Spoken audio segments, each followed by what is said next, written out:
Alright everyone, in this video what I'm going to do is I'm going to add a sound effect for when the game is over.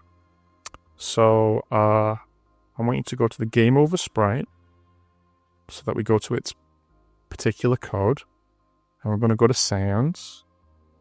We're going to add a sound, so I can either click here or I can click on the magnifying glass. Choose a sound.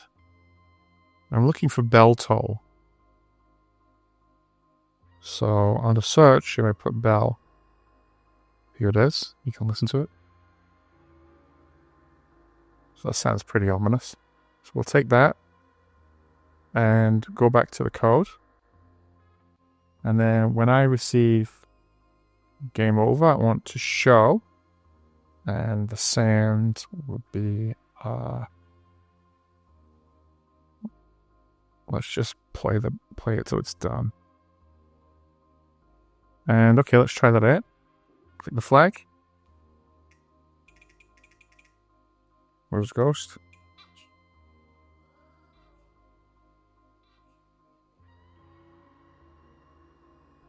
Alright, that sounds great. So I'll see you in the next video. Thank you for listening, and if you find this video useful, please hit like and subscribe.